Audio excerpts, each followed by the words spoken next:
For many of you men, I've talked about some of the women's issues, haven't it? For many of you men, you know what your primary fear is? Have you any idea what your primary fear is? Alex? Been alone for the rest of your life without a woman? Yeah, let's narrow that down a little further, shall we? Oh, is that funny? Why is that funny? Yeah. I think because a lot of others feel the same thing. But go on. What from that is actually happening? Like, Oh, not feeling loved. yes, but specifically as love from a woman, isn't it? Yeah. Yeah. So you're not interested in being loved by a man? Oh, to a degree, but not as much. Yeah. Okay. So what is it that the love of a woman meant to give you? Wholeness. Okay, so you feel incomplete without it? Yeah, probably. Not sure. Isn't it interesting that you put up your hand, though, with so much firmness? Well, about it's what I've been going through. I agree, but you're not sure about it. Well, I don't know. I've been going through a process with my partner of just actually, I realised that I've actually got to go through a process of letting her go. Yep. Rather than forcing everything and trying to make her be more loving and whatever else. Yeah, but your action has to been in the past to try to force the woman into becoming more loving with you. Yes. So, but the average man in this audience doesn't do that. You know what he does?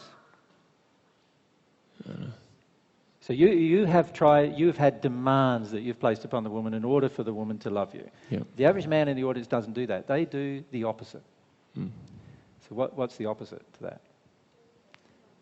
Come on, guys. You're the ones who feel these things. If we go Paul over here. Please the woman. Yeah, pander to her every whim. Even when her whims are completely out of harmony with love, completely out of harmony with truth, completely out of harmony with humility for herself, completely out of harmony with any faith in God, completely out of harmony with even the exercise of your own free will. And yet you're willing to just pander in order, and under the belief that at some point in the future, she might love you. And you might get that feeling that she loves you. And of course, the more you do for her, the less you feel loved. Which is the law, in fact. God's law is the more you do for other people that you're giving them out of feeding and addiction, the less you're going to feel something, not more. Right? That's the law. Do you know what most of us guys need to learn? To have a backbone. Yeah? That's what we need to learn. To have a backbone in terms of honour love, honour truth, honour humility, honour faith, honour will. Honour these things with your partner. Forget about trying to get her approval. If you do those things, you will automatically have the approval of every other person that does those things. Now, if your partner's not one of those people, then you're not going to have her approval ever, actually. Until she also honours love, honours truth, honours humility, honours faith, and honours will, you are not ever going to have any decent relationship. Right? That's reality. And you can pander all you like, but you're not going to have any relationship until you honour those particular things. And she might then go through a huge amount of rage with you and leave you and all those other things, and you have to feel your emotions. That's what humility would do. You'd have to still tell her the truth. No, I'm not going to do what you want because you're just trying to control me. And tell her the truth, even though she might leave you as a result of you telling her the truth. You would have to do that. For the majority of you guys, you are just pandering over and over again for the same, in the end, for the same goal that Alex mentioned, but Alex does a different thing than most of you do. Alex tried to push the woman into doing that for him. You are trying to cajole the woman into doing that for you. Can you see that? For the majority of you guys, can you see that? Yeah, it's happening all the time for many of you. Paul? Is the bottom line fear that, is it coming from, like what you asked Alex, is that I'm not okay? Of course the bottom line is fear. Whenever we do any of these things, whenever we sacrifice all of these things, or one of them even, fear is always the bottom line. So what would the fear be? Yeah, the fear that I'm not okay. Fear that I'm not okay, yes. So I need approval to be... But you don't feel that you're not okay when you're with other men. Well... Definitely for you, it's a much less feeling, isn't it? You feel a lot more equal with other men. But when it comes to that specific relationship with the partner, now you feel that you're not okay unless you do everything she wants and then she makes you feel like you're okay. Right? So it's certainly a problem, isn't it? That feeling. But it could be many other feelings. And the truth is, all we'd be doing is guessing all of the feelings until we decide to have the humility to feel them, to feel our fear, firstly, of what it is we're trying to achieve. So you know that your wife or your partner wants you to do something, and you don't really want to do it. And what you do is you just sit there and go, I don't really want to do this, but I know she wants me to do it, and I know she's going to get upset with me if I don't do it. And if you just sit there and feel that, you'll start to feel why you feel so addicted to doing that. And you feel the fear of it, what it feels like to receive her disapproval so strongly. What does it feel like? And a lot of you feel gutted, totally gutted, just to receive a woman's disapproval. That's the reason why you have no backbone with women, because you feel gutted when the disapproval comes at you.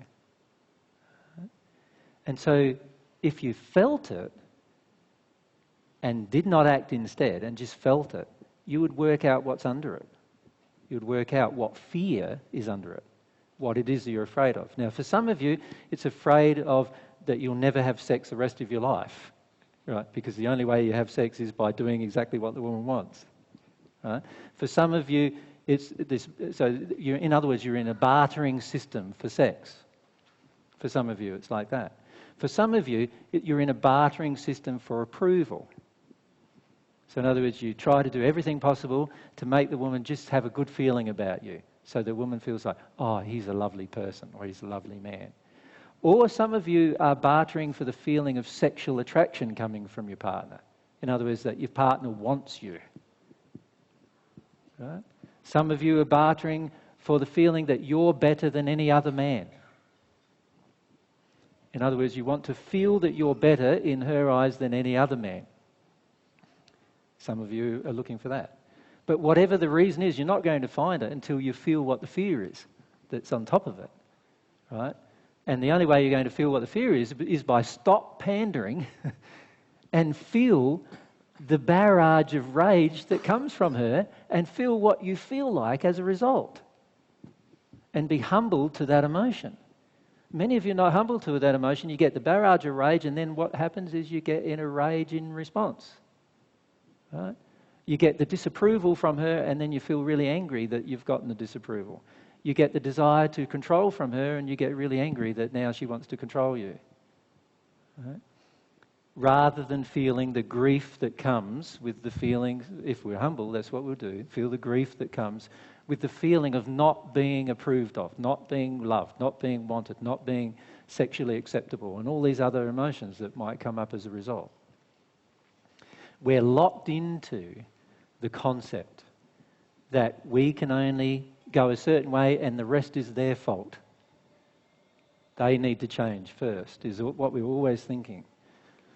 And we're not being an adult about it, because we're not saying, well, obviously this feeling is inside of me. As you said, Paul, if I feel good about myself, if the woman wanted me to do something that was out of harmony with these things, I would draw the line.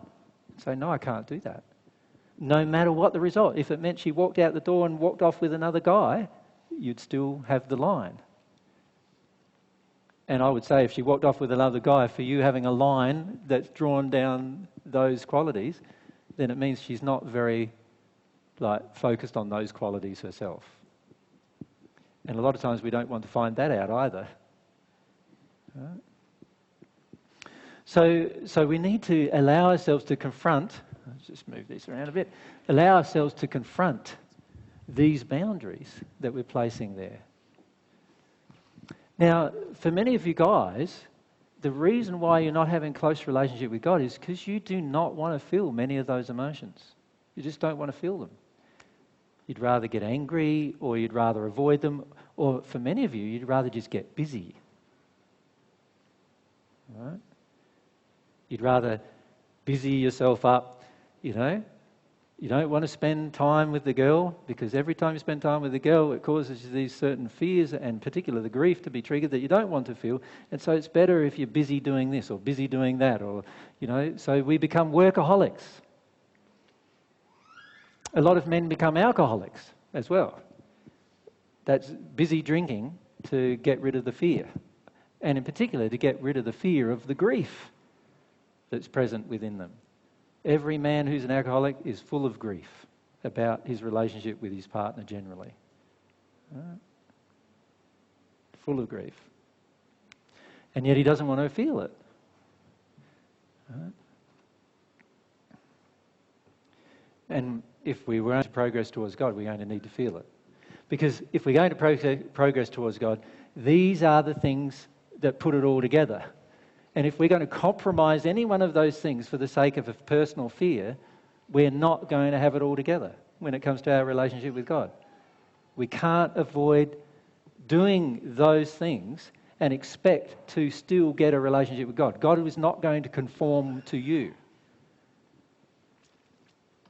God's not going to somehow modify her universe to suit Alan John Miller.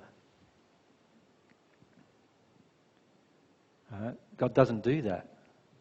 And it doesn't matter who you are, God doesn't do it for you.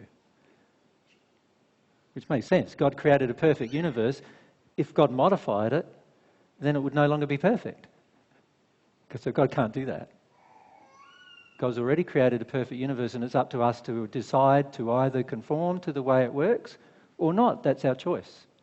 If we don't, there will be certain pains that we will have, which are all governed by how much fear that we're willing to experience in the end. So what I would like to encourage many of you to do is to examine yourselves again. I've encouraged you many times before to examine yourselves, but I want to encourage you to examine yourselves again.